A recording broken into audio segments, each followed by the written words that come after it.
बिस्मिल्लाहिर्रहमानिर्रहीम अस्सलाम वालेकुम। Welcome to online classes class 10 subject mathematics unit 5 sets and function exercise 5.1 lecture number 48। सबसे पहले हम चैप्टर नंबर 4 के रिव्यू एक्सरसाइज हमारे पास रह गया था। सिर्फ 4 क्वेश्चन हैं इसमें, वो पहले मैं आपको करवा देती हूँ। क्वेश्चन नंबर फर्स्ट में आपके पास 4 आपको ऑप्शन गिवन हैं, उन 4 ऑप्शनों में से किसी एक को सिलेक्ट करना है। क्वेश्चन नंबर 1 आपके पास है 1 divided by x square minus 1। Chapter हमारे पास क्या था? पार्शियल फ्रैक्शन है। तो 1 divided by x square minus 1 है, तो इसके डिनोमिनेटर को चेक करें। आपके पास डिनोमिनेटर में एक्स स्क्वायर माइनस 1 है, तो इसका मतलब है हम इसको ए स्क्वायर माइनस बी स्क्वायर का फार्मूला बना सकते हैं। तो ये आपके पास आ जाएगा एक्स प्लस 1 और एक्स माइनस 1 आ जाएगा। फिर आप इसको कैसे सोल्व करेंगे? ए डिवाइडेड बाय, इसके लिए 2 कांस्टेंट आप लेंगे, A divided by X plus 1 और plus B divided by X minus 1 हो जाएगा। ठीक है, फिर आप क्या करेंगे? दोनों साइडों पे उसको मल्टीप्लाई करेंगे। जिस तरीके से केस नंबर 1 में मैंने आपको समझाया था, उसी तरीके से आप क्या करेंगे? इसको सॉल्व करेंगे। और फिर इन 4 ऑप्शनों में से आप देखें आपके पास कौन सा ऑप्शन आता है, ऑप्शन ए, बी, सी या डी। ठीक है, इसको सॉल्व करने के बाद देखेंगे कि आपके पास इन 4 ऑप्शनों में से कौन सा ऑप्शन सही आता है। सॉल्व करने का तरीका मैंने बता दिया किस तरीके से इसको सॉल्व करना है। ठीक है, इसके बाद आपके पास है question number 2। If P of X and Q of X are 2 polynomials then P of X divided by Q of X not equal to 0 is. कहती है कि अगर आपके पास P of X and Q of X कोई भी 2 polynomial हो और P of X and Q of X fraction form में हो और Q of X not equal to 0 हो, डिनोमिनेटर में तो हमारे पास 0 होना ही नहीं चाहिए। ठीक है, इस पर कंडीशन लगाई है कि Q of X not equal to 0 हो, तो ऐसे फ्रैक्शन को हम क्या कहते हैं? फर्स्ट आपके पास है रेशनल फ्रैक्शन कहते हैं, इर्रेशनल फ्रैक्शन कहते हैं, प्रॉपर फ्रैक्शन कहते हैं, इम्प्रॉपर फ्रैक्शन कहते हैं। तो वो आपको पता है कि अगर हमारे पास न्यूमिनेटर और डिनोमिनेटर दोनों आपके पास पोलिनोमियल हो और Q of X not equal to 0 हो, तो वो हमारे पास क्या होता है? रेशनल फ्रैक्शन होता है। ठीक है, इसके बाद आपके पास क्वेश्चन नंबर 3 है x square plus 2 divided by x square plus 2x plus 1 is. कहती है कि फ्रैक्शन आपको गिवन है, न्यूमिनेटर और डिनोमिनेटर की पावर बिल्कुल सेम है। तो फिर कहती है ऐसे फ्रैक्शन जिसमें न्यूमिनेटर और डिनोमिनेटर की पावर सेम हो, वो कौन सा फ्रैक्शन कहलाएगा? प्रॉपर, इम्प्रॉपर, इर्रेशनल या इसमें से कुछ भी नहीं, नॉन ऑफ दिस। सही है, तो आपको पता है कि आपके पास न्यूमिनेटर बड़ा हो, डिनोमिनेटर छोटा हो, तब कौन सा फ्रैक्शन होता है? जब न्यूमिनेटर और डिनोमिनेटर दोनों इक्वल हो, तब उसे क्या कहते हैं? जब डिनोमिनेटर बड़ा हो, न्यूमिनेटर छोटा हो, उससे क्या कहते हैं? ये चीज़ें मैंने पढ़ाई है आपको। ठीक है, आप यहाँ पे देखिए दोनों आपके पास सेम है, तो इन 4 ऑप्शनों में से देखें आपके पास कौन सा ऑप्शन आता है? ऑप्शन नंबर 2 आता है, यानी इम्प्रॉपर फ्रैक्शन। इसके बाद आपके पास है what is the quotient when x cube minus 8x square plus 16x minus 5 is divided by x minus 5। Polynomial आपको गिवन है हाईएस्ट पावर 3 के साथ, और इसको x माइनस 5 के ऊपर डिवाइड करना है, तो फिर कहते हैं कोशेंट क्या आ जाएगा इसका? तो 4 ऑप्शन आपको गिवन है, इसमें से आप देखिए आपके पास कौन सा कोशेंट आता है। तो देखिए यहाँ पे साइड पे मैंने एज ए रफ इसको किया है।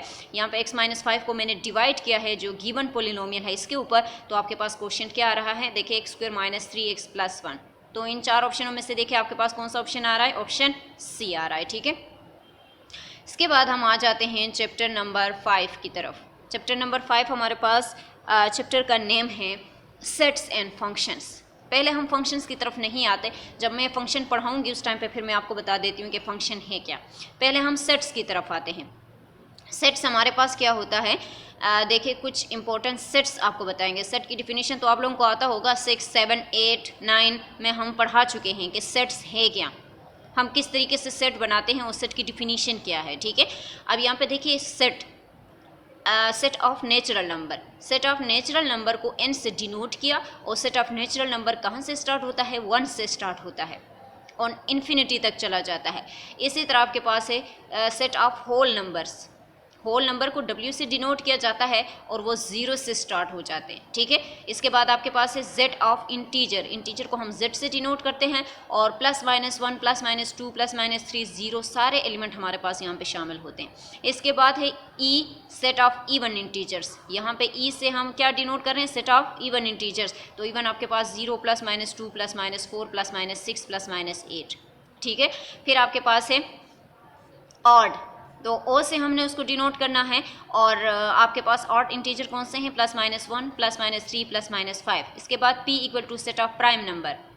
प्राइम नंबर कौन से नंबर होते हैं? ऐसे नंबर जो 1 और ख़ुद के ऊपर डिवाइड होते हैं। तो देखिए आपके पास 2 है जो ख़ुद के टेबल में आता हो और 1 के टेबल में आता हो और किसी भी टेबल में ना आए। तो देखो 2 को देखे 1 और 2 पे डिवाइड होता है, 3 को देखे 1 और 3 पे डिवाइड होता है, 5 को देखे 1 और 3 पे 1 और 5 पे डिवाइड होता है। तो ऐसे एलिमेंट जो खुद पे और 1 पे डिवाइड हो या खुद पे और 1 के टेबल में आ जाए तो हम इसे कहते हैं प्राइम नंबर। तो ये आपके पास प्राइम नंबरों का एक सेट बन गया। फिर आपके पास है Q, set of rational number. Rational number हमारे पास जो फ्रैक्शन फॉर्म में होते हैं, यानी पी बाई क्यू के फॉर्म में, और क्यू के ऊपर यहाँ पे पाबंदी लगाई है कि क्यू नॉट इक्वल टू 0 होनी चाहिए। अगर यहाँ पे डिनोमिनेटर क्यू 0 हुआ तो ये होल जो फ्रैक्शन आपके पास है ये अनडिफाइन हो जाएगा, जिसको हम सॉल्व नहीं कर सकते। और यहाँ पे फिर क्या लिखा है कि P and Q belong to set, यानी पी और क्यू कोई एलिमेंट जो हैं, यानी पी और क्यू फ्रैक्शन फॉर्म में जो एलिमेंट हैं वो आपके पास क्या हैं, इंटीजर हैं, जेड से बिलोंग करते हैं, ठीक है। और फिर यहाँ पे एक पिक्चर भी आपको दिया गया है। देखिए सबसे पहले हमारे पास नेचुरल नंबर आया, उसके बाद होल नंबर, उसके बाद इंटीजर। मीन के सबसे छोटे जो नंबर हैं वो हमारे पास नेचुरल नंबर हैं, उससे बड़ा हमारे पास होल नंबर है क्योंकि इसमें 0 शामिल होता है। उसके बाद हमारे पास इंटीजर हैं, उसके बाद रेशनल नंबर हैं, उसके बाद रियल नंबर हैं, और सबसे बड़ा नंबर जो हमारे पास आते हैं वो हमारे पास देखिए कम्प्लेक्स नंबर आते हैं। कम्प्लेक्स नंबर के अंदर हर एलिमेंट हमारे पास आ जाते हैं, ठीक है। अब यहाँ पे देखिए इर्रेशनल नंबर और इमेजिनरी नंबर, ठीक है। इसके बाद हम आ जाते हैं इसकी यूनियन, सेट ऑफ यूनियन और इंटरसेक्शन। ये सारी चीज़ें आप लोग पढ़ चुके हैं, यहाँ पे सिर्फ इनको रिमाइंड करवाना है। यूनियन लेना, इंटरसेक्शन लेना, कंप्लीमेंट लेना, ये सारी चीज़ें आप लोगों को आती हैं, ठीक है। अब देखिए यूनियन ऑफ 2 सेट, 2 सेट के यूनियन लेने का क्या मतलब होता है कि आपके पास यूनियन लेने के लिए 2 सेटों का होना ज़रूरी है, एक सेट से हम यूनियन नहीं ले सकते। तो हमारे पास 2 सेट्स का यूनियन के लिए होना ज़रूरी है। 2 सेट्स के यूनियन का मतलब होता है उन 2 सेट्स को आप कंबाइन करें, इकट्ठा करें उनको, ठीक है। फिर आपके पास है यूनियन का 2 सेट का यूनियन लेना और 2 सेट का इंटरसेक्शन लेना। इंटरसेक्शन का क्या मतलब होता है कि आपके पास इंटरसेक्शन के लिए भी 2 सेटों का होना ज़रूरी है। इंटरसेक्शन का मतलब होता है जो आपके पास 2 सेट हैं उनमें जो कॉमन एलिमेंट हैं जो दोनों में मौजूद है उस एलिमेंट को ले लें, तो वो क्या कहलाता है, वो इंटरसेक्शन कहलाता है। यहाँ पे एग्जाम्पल के साथ आपको दिए गए हैं, आप उसको रीड करें, ठीक है। इसके बाद आपके पास है difference of 2 set. Difference of 2 set का मतलब होता है 2 सेटों के दरमियान आप क्या करें, माइनस फाइंड आउट करें, यानी 2 सेटों को माइनस करें आप।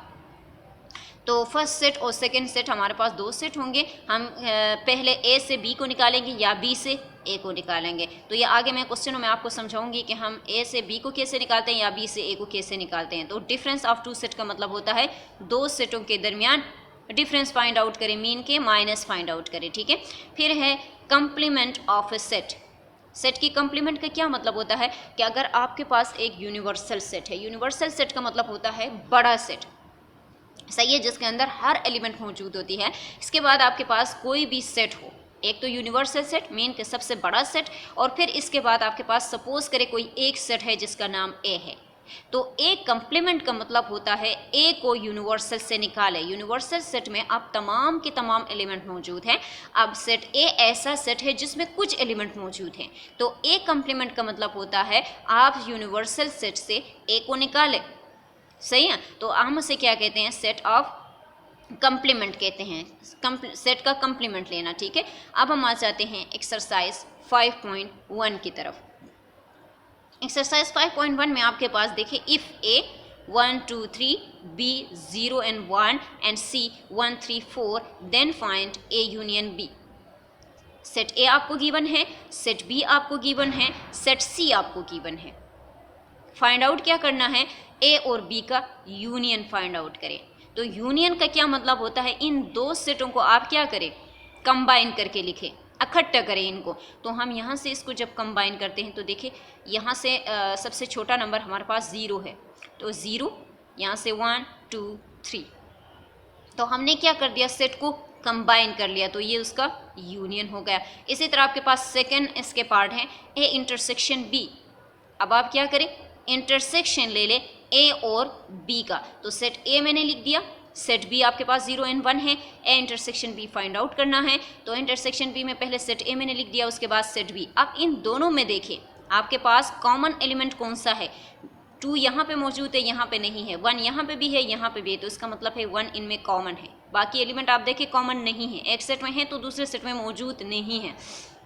1 कॉमन है तो हम इसके इंटरसेक्शन में क्या लिखेंगे, 1 लिखेंगे। इसके बाद ए को जो है वो सी के साथ यूनियन करना है, मीन के इन दो सेटों को क्या करना है, कंबाइन करके लिखनी है।